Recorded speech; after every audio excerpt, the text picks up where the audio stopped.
Hello, I'm Richard Vobes, the Bald Explorer, And I'm Julia Hartley. and we are doing part 2 of our churchyard exploration. We've got this wonderful book called the Church Explorer's Handbook by Clive Fewens. And we made a previous video, our part 1 video, where we were looking at some of the features in the churchyard. If you haven't seen it, it might be worth going and check that out. But in that episode, we were looking at a number of things, including The shape of the churchyard. we found that being circular was a very popular shape. We also looked at the Activities that went on within the churchyard before the gravestones. such as fencing, cockfighting, wrestling, nine pins, and all that sort of stuff.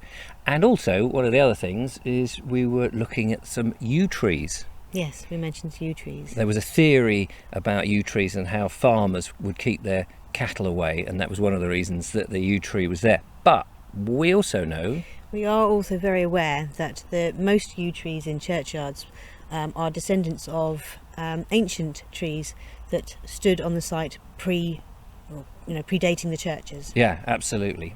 So that's in that episode, do check that out. In this episode, we are going to look at some more of the other interesting features of a graveyard that very often, when you're sitting here contemplating life, you just take for granted. So keep your eyes peeled and let's begin.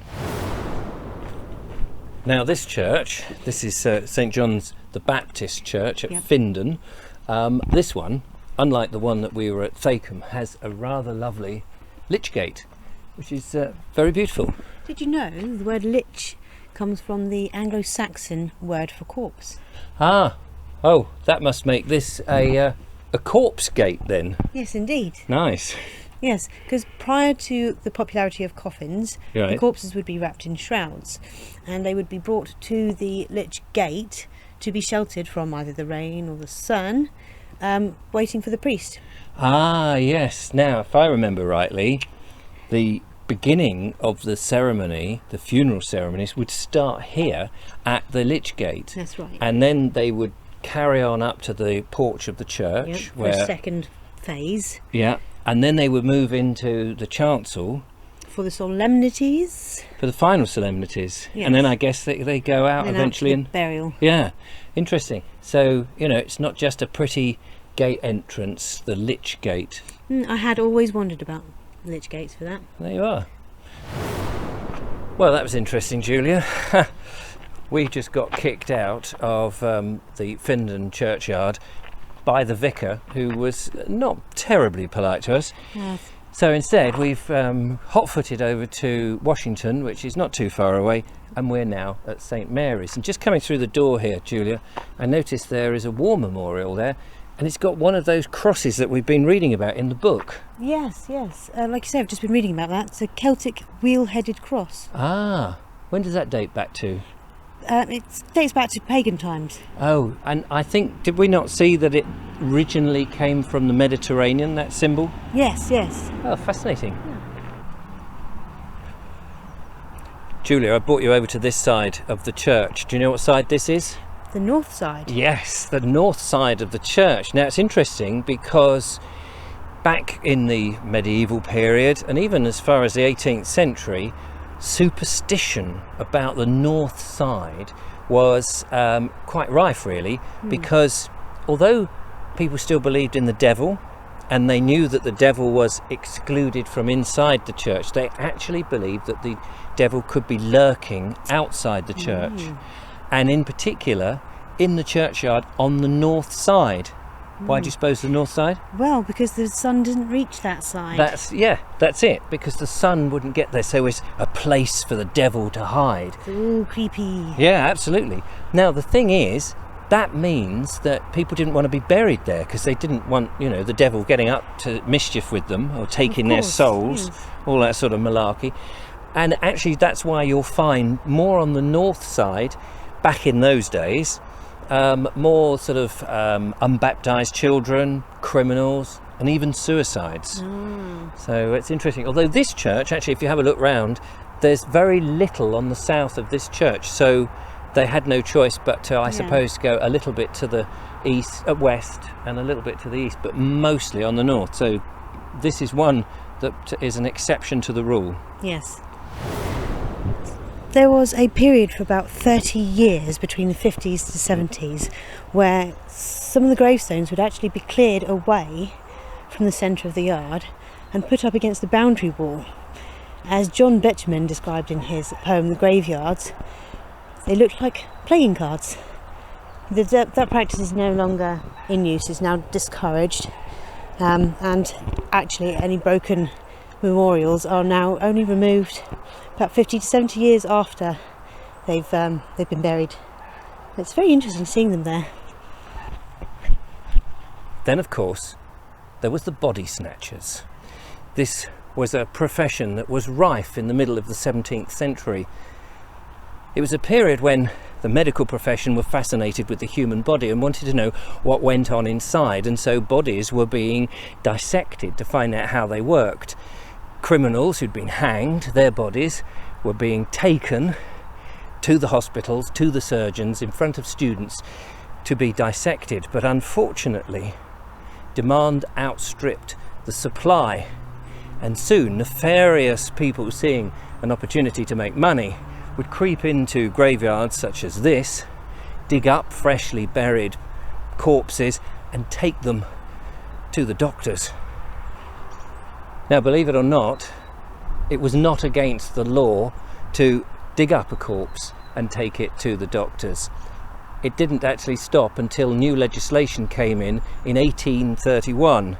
But of course, that wasn't going to stop the real determined people from digging up corpses. And of course, it went on for a while. And so small little huts were erected in some of the graveyards with sentinels or watchmen, night watchmen, who would make sure that nobody came in and took away any of the newly interned. Now, here in Washington, we're in the middle of nowhere, and the nearest place where anything like the dissection going on was miles, so most likely nothing happened here. But when you next go into a city graveyard, have a look. You might see one of those little huts near the gate where the night watchman would have rested and watched with his beady eye. Well, Julia, it looks like this is very typical of a mown graveyard, you know, where the grass is just kept right down. And I think in the previous one I mentioned that actually I quite like it when they let the grass just grow. Yes, have to admit though, this one, you might have noticed, it's quite spongy underfoot. It is actually, yeah. That's because there are so many different species on there. You know, there's the mosses and the flowers and the other leafy bits. There's some lovely purple, I suppose that purple stuff might be clover or something like that. But I will have to consult a book to say that. But what's interesting is, and this is something that perhaps you don't think about, but the earth in a graveyard, apart from having lots of dead bodies in it, has never been farmed, it's never been cultivated, and hasn't been built on. And these places obviously been here for 1,000 years or so. So this is quite ancient soil. Yes. And one can quite believe that you'd get all sorts of endangered species and other species which cannot survive anywhere else because of modern farming. That's right. So churchyards are now one of the last vestiges for some of the endangered species. Absolutely. And so if it's a shame they cut the lawn, because I'm sure if they would let it grow, you'd see some of those, not only the plants but also insects and different type of invertebrates. And talking of that, what about the stones? The stones, yes, the stones themselves even have their own ecology, don't they? I mean, there's not to fail to mention all the lichen. And it's, and I mentioned it in the previous one, but actually look at the lichen. I mean, you have the different colours, and each of the colours, you've got some orangey, reddy ones here, and there's the bright yellow ones, and the white, there's black, and black. White, and fairy ones. I don't know enough about lichen to tell you what it is, but you just know not only is it it tells you they're old because it takes a bit of time, but also on others you get moss as well. So it's the whole story, Yeah. all on a slab of stone. I mean, I think in some cases it can, the lichens and things on it can actually indicate that the stone has been moved and Yes, things like that. yeah, definitely. It's interesting. And you don't get that on the polished stone, like the marble, because I guess it's much harder for the lichen to grow on. Yeah, there needs a little bit of a rough surface. And also, lichen, it's sitting here. How does it survive? That's what I want to know, because it's got no earth, it's got no roots, it's got no that, but somehow there's enough in the air for it to live on. It's a fascinating... A little bit of sunlight that it does get. Yeah. Cool. Hey, Julia. Come this way, look at this. How about this? Wow. Yes. This is a classic example of Victoriana. In the Victorian period, they went a bit bonkers, actually, and started to become much more elaborate, and you get all this sort of superficial stuff. But actually, when you look around in this graveyard, they're all pretty much plain, simple, curved tops. Now you mention it, yeah, they're all quite samey, aren't they? You seen any crosses? No, I don't recall. You get a lot of, in different graveyards, there's different styles, clearly. No marble ones in here. No crosses, apart from that Celtic cross that we saw at the beginning. Yes. Oh, there are some on top of the church. Yeah, but not on the graves. You see some double headers as well, where perhaps husband and wife have been buried. And then, so they're much older. That's, tells me that goes back to, the sort of Georgian period and before. Gravestones didn't really start coming into about 1600, thereabouts. But in the Victorian period, you get something like this, which I suppose is a table tomb, would you say? Yeah, I'd say table tomb. And it starts to get overly ornate. Look at this. That's an urn, isn't it? Yeah, sort of an urn that you would put your cremated people, like a cremation urn. The ashes of your loved ones. Yeah, Well, yeah. and it's all. It's a lovely ornate decoration. Yeah, and much more. The carving is different here than on there, because you're starting to get into a point where the carving is done by machine rather than the older ones, which are more interesting in my opinion, because they're done by hand. Carefully done by hand, that's right. It was much more of a craft. So that's fascinating as well. I wonder if there's any more of these. Of course, this would have been a very important person because it's right next to the altar, which would have been in there to our right.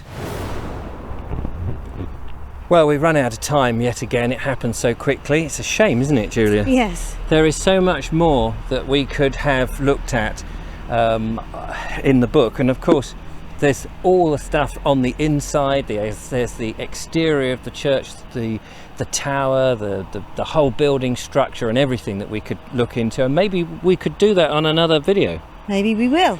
So anyway, I'd be interested what you think about graveyards and the graveyards around you, because I think we're in Sussex, and I imagine that up and down the country and overseas, wherever you happen to be, they're all going to be so different. Yes, there's got to be quite a wide variety of architecture, as well as building materials and layout as well, because in some countries, of course, they don't bury them, they just have ceremonial cremations and all that sort of stuff. So people deal with their deceased in many different ways, and it's fascinating looking at old traditional churchyards such as this. Anyway, Church Explorer Handbook, brilliant book, but of course there's probably others out there. But we're enjoying this one at the moment. We are. I hope you have. Sorry we've run out of time. Thank you, Julia, for coming around and putting up with me. Thank you for having me along. That's quite all right. Until the next video when I go out exploring, don't forget to follow, like and subscribe, become a patron, support what we do, and leave your comment. That would be great. But from Washington, where we've not been kicked out, thank you for watching, and goodbye. Bye for now. Goodbye. I love that green door. I was going to say that. Were you? You just took the words right out of my mouth. Oh, it's lovely, isn't it? Very cute. What's behind the green door? I don't know, should we look?